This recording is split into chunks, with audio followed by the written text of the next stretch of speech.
أعوذ بالله من الشيطان الرجيم. بسم الله الرحمن الرحيم. ولا تحسبن الذين قتلوا في سبيل الله أمواتا بل أحياء عند ربهم يرزقون فرحين بما آتاهم الله من فضله ويستبشرون بالذين لم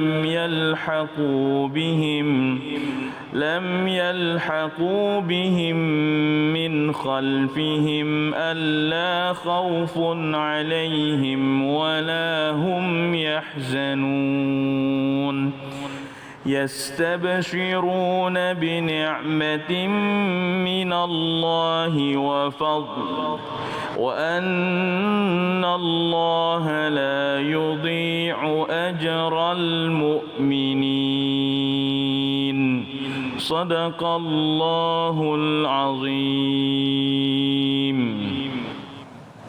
Kembali lagi di Cahaya Hati Indonesia spesial mengenang Habibana Munzir Al-Musawwa. Tadi kita telah mendengarkan banyak sekali manaqib mengingatkan kita kembali kepada Habib Munzir Al-Musawwa, baik dari ayah angkat beliau, begitupun dari murid beliau. Dan saatnya kita dengarkan tausiah manaqib yang berhubungan dengan Habibana Munzir Al-Musawwa. InsyaAllah akan disampaikan oleh Al-Habib Muhsin bin Idris Al-Hamid dengan tema adab seorang murid dan menjadi seorang guru. Bismillahirrahmanirrahim.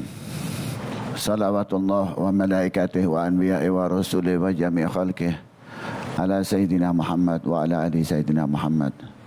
Rabbi israh li sadri wa yassir li amri wahlul 'uqdatam min lisani yafqahu qawli. Assalamualaikum warahmatullahi wabarakatuh. Waalaikumsalam warahmatullahi wabarakatuh. Alhamdulillah, kita diberikan Allah nikmat yang luar biasa menjadi umatnya Nabi Muhammad. Kita juga diberi nikmat oleh Allah yang luar biasa. Setiap hari kita bisa menghadap kepada Allah dalam solat-solat kita, baik solat fardu maupun solat-solat sunnah.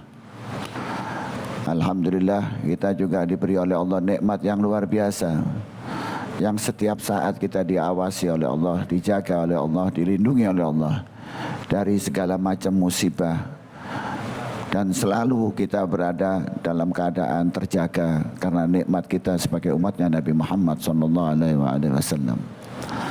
Para pemirsa yang dimuliakan oleh Allah, setiap manusia pasti berada dalam ujiannya Allah.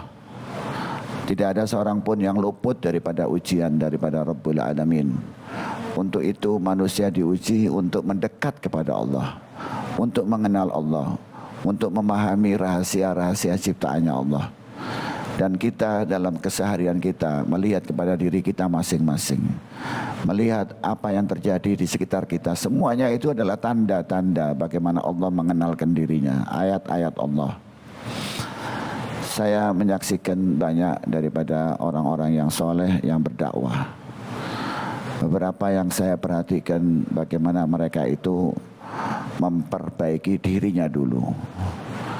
Orang itu tidak mungkin bisa menyampaikan apapun kecuali sebetulnya hakikatnya adalah memperbaiki dirinya dulu. Seorang yang terus-menerus merasa diawasi oleh Allah, rahasianya adalah dia seperti orang yang terus-menerus memperbaiki dirinya sendiri. Matanya, telinganya, lidahnya, jasadnya, semuanya. Ini adalah cara Allah untuk mengenalkan dirinya kita, dan caranya kita memperbaiki diri kita di rumah masing-masing.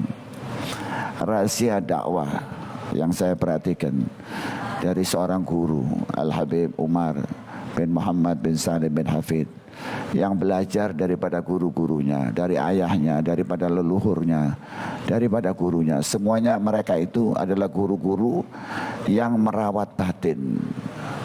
Ya, seorang guru yang bukan hanya memberikan contoh lahiriah, tapi merawat batin daripada murid-muridnya itu sendiri. Merawat batinnya melalui rasa cinta, rasa gembira yang sungguh-sungguh karena nikmatnya menjadi umatnya Nabi Muhammad SAW.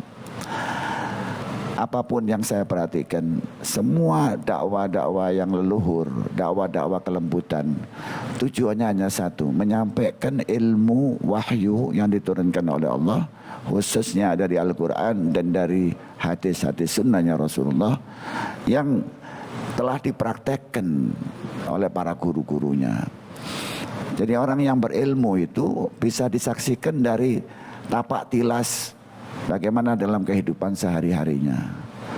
Bagaimana seseorang itu mempraktekkan ya, apa yang dia dengar, apa yang dia lihat, apa yang dia pelajari dalam kehidupan sehari-harinya.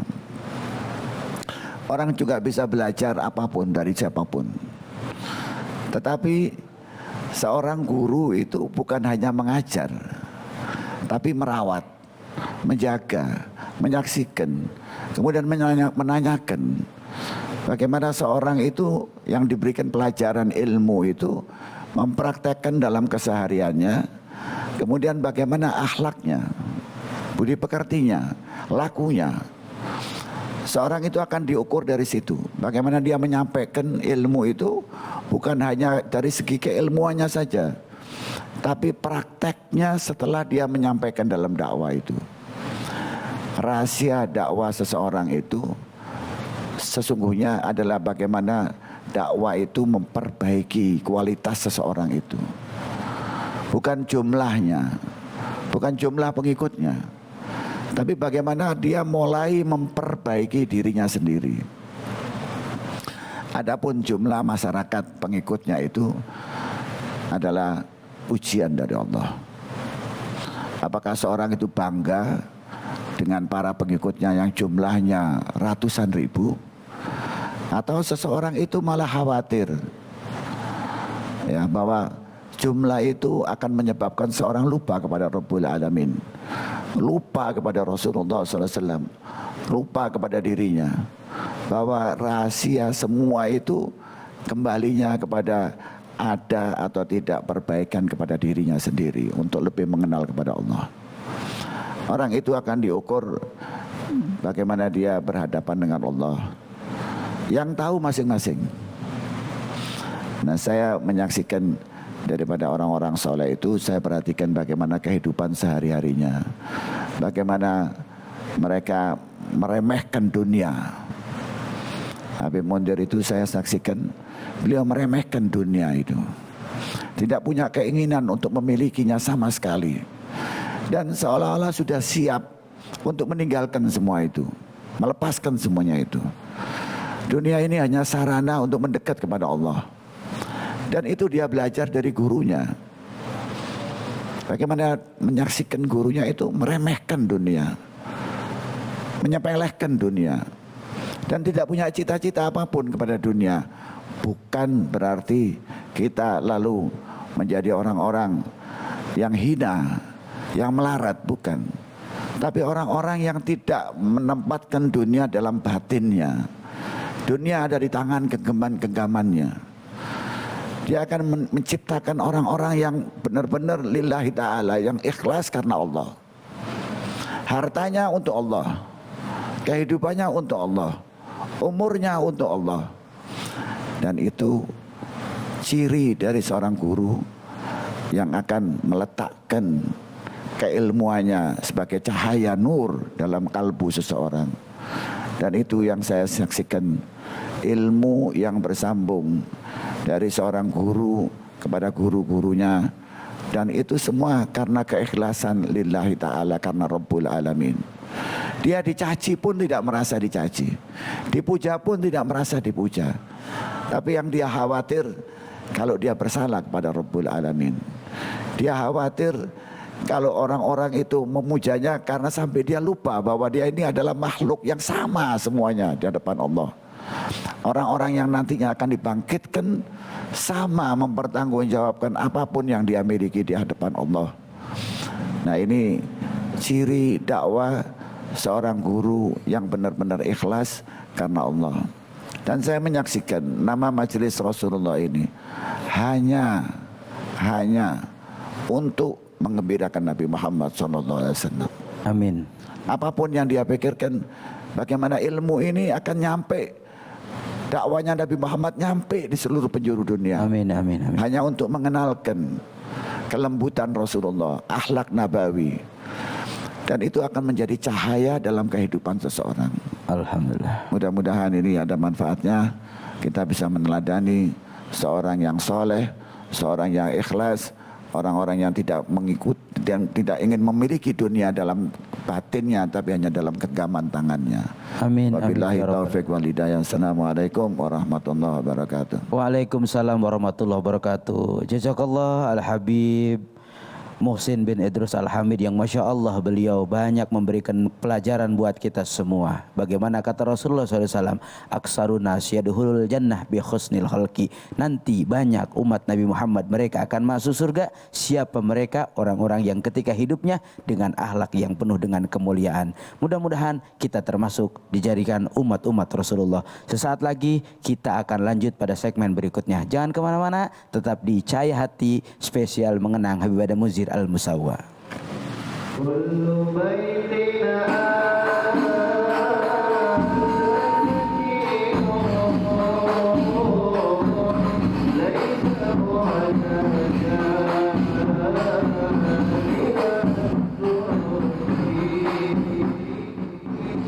ومريض